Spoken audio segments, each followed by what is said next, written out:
तो hello and नमस्कार दोस्तों, welcome to the new blog.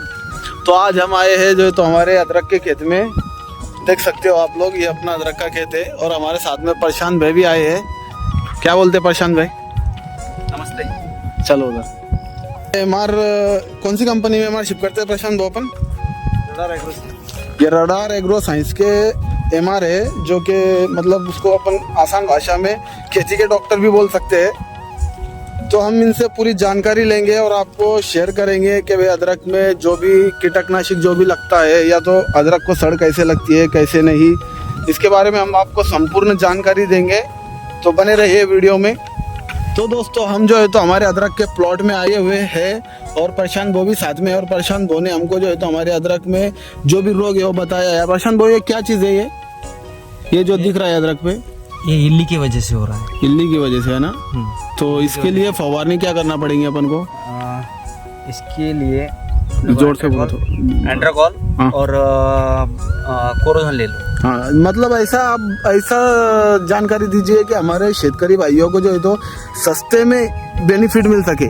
क्योंकि हमने जो है तो अब हमारे गांव का मैं आपको मिसाल देता हूँ कि जो है तो हम जो गांव में जाते तो जो दुकानदार भाई है अपने, जो दुकानदार भाई बहुत महंगा सामान देते, और जो दूसरे हमारे जो लोग हैं वो अपने अपनी जो कंपनी का एडवर्टाइज, अपने कंपनी का एडवर्टाइज करने के लिए जो है तो अपने ही कंपनी का प्रोडक्ट चिपका देते। तो उसमें वैसा नहीं होना चाहिए। शेतकरी यानी कि किसान भाइयों का भी फायदा होना चाहिए। ऐसा कुछ आप बता सकते हो तो बताइए। मेरा हिंदी थोडा कम आहे, इसी वजह से मैं मराठी सांगा तुम्ही। हां, तर आपण याला आळीसाठी एंड्राकॉल आणि कोरोजन घेऊ शकतो। आणि जसं की याच्यावर करप्याचं काही हे नाही आहे, तसं जास्त म्हणजे मेजर अटॅक नाही, फक्त आळीनं जास्त चाटलेले पान आहे। त्याच्यामुळे सुरुवातीच्या याच्यामध्ये आपण एक साधारण फवारणी जरी केल्या तरी चालते।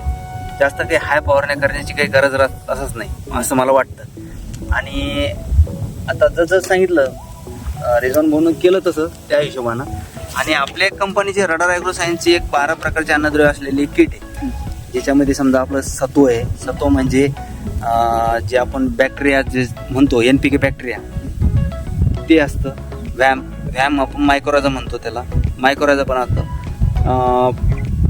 आपलं ह्युमिक असतं। आणि जे आपले 6 प्रकारचे अन्नद्रव्य पाहिजे पिकांसाठी, काळोखीसाठी, वाढीसाठी, फुटव्यांसाठी, ते पण आवश्यक अन्नद्रव्य त्या 12 प्रकारच्या किटमध्ये आहेत। 3.100 ग्रॅमची म्हणजे 3 किलो 100 ग्रॅमची किट आहे।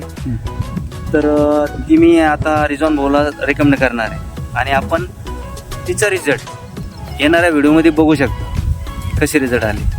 प्रशांत भाऊ, मी तुम्हाला एक विचारलो, आपले जे शेतकरी माणूस आहे जे म्हणजे जे दुकानात जातात तर ते जे आहे ना, तो त्यांच्या हिशोबानं दवा घेतात, त्यांच्या हिशोबानं औषधात घेतात, आणि जे वेगळे कंपनीचे एमआर राहतात तिथे ते आपलीच औषधं त्यांना देतात, त्याचे रिझल्ट येऊ नको येऊ। तर त्याच्याबद्दल आपण काय बोलणार आहे शेतकरी भावाला सांगून द्या तुम्ही। रिझॉन भाऊ म्हणताय की इतर कंपनीवाले पण त्या प्रकारचे औषध देत आहे, पण जे समजा ज्याचा तुम्हाला रिझल्ट वाटतोय ते घेण्यास काही हरकत नाही। म्हणजे असं आपण समजा एखादी गोष्ट घ्यायला गेलो, हो, त्याच्यासोबत आपल्याला 2-3 प्रॉडक्ट ॲड करून नाही म्हणजे द्यायला नाही पाहिजे, बरोबर आहे। असं काही हे राहतं, पण शेतकरी काय राहतो, शेतकरी रिझल्ट महत्त्वाचे राहतो, बरोबर। रिझल्ट आल्यानंतरला माझं तेच म्हणणार होतं की तुम्ही एकदा रिझल्ट बघा, त्याच्यानंतरलाच पुढचा विचार करा, घ्यायचं का नाही घ्यायचं, बरोबर। बस मग एवढंच। आता मी यांना रेकमेंड करणार आहे रिझॉन भाऊला। त्याच्यानंतर आपणच पुढच्या व्हिडिओमध्ये बघताल की आता कसं आहे, पूर्ण एकदा प्लॉट दाखवून द्या, हे आपला प्लॉट आहे बघा मित्रांनो, हे आपला अद्रकीचा प्लॉट आहे, हे बघू शकता तुम्ही। याला अजून 40 दिवस झालेला आहे या प्लॉटला लागवड करून। हे बघा फुटवेअर वगैरे सगळं चांगलं निघेल त्याला।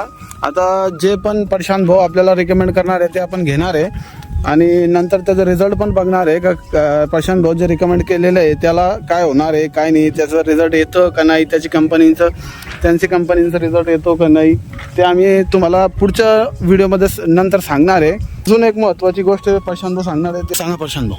आपल्या शेतकऱ्यांना माझी एक विनंती आहे, असे जर कोंब दिसले तुम्हाला, असे जर कोंब दिसले तर याला आपण कॅल्शियम आणि बोरॉन सोडू शकतो, जेणेकरून याची बोरॉनमुळे काय होतं, कॅल्शियमचं वहन फास्ट प्रमाणात होतो पिकामध्ये, आणि फास्ट प्रमाणात झाल्यामुळं हा जो कोंब आहे तो सरळ वर येतो. बरोबर.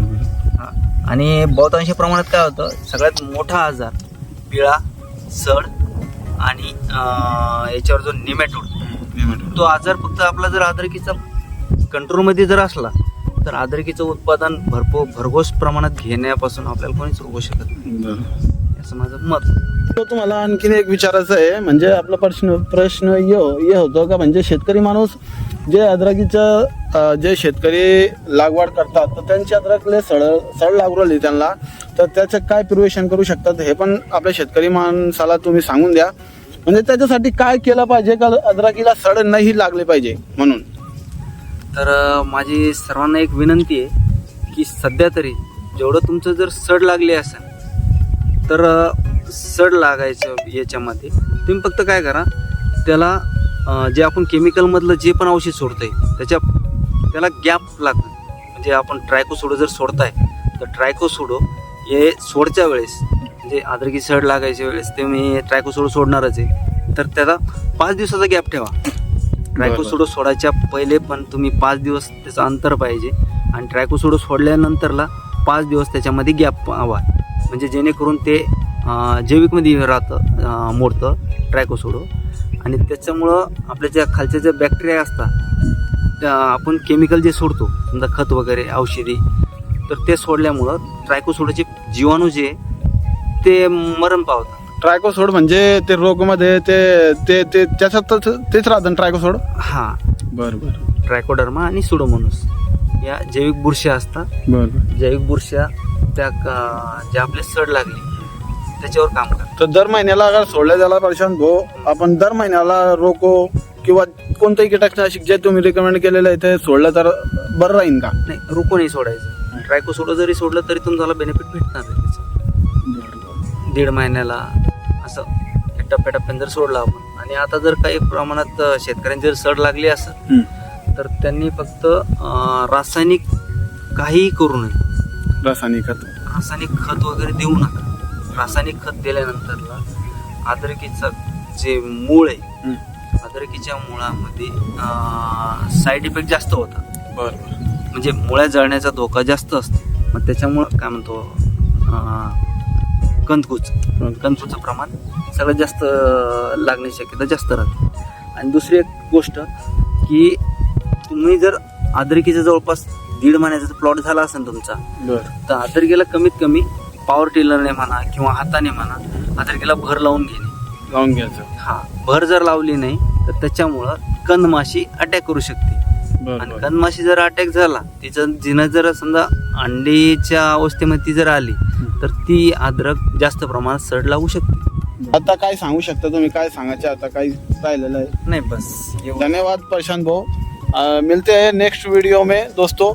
आज के लिए इतना ही, और अगर हम अगला नेक्स्ट वीडियो जब बनाएंगे तो उसमें हम देखेंगे कि इसमें हमने जो भी फवारनी किया है प्रशांत भाऊ के अनुसार, उसके हिसाब से अगर हमको कुछ भी रिजल्ट मिलता है तो हम नेक्स्ट वीडियो में आपको समझाएंगे कि भाई ये आप अदरक के लिए छोड़ सकते हैं या नहीं छोड़ सकते, इससे क्या बेनिफिट होता है, क्या नुकसान होता है. तो मिलते हैं नेक्स्ट वीडियो में. जय हिंद.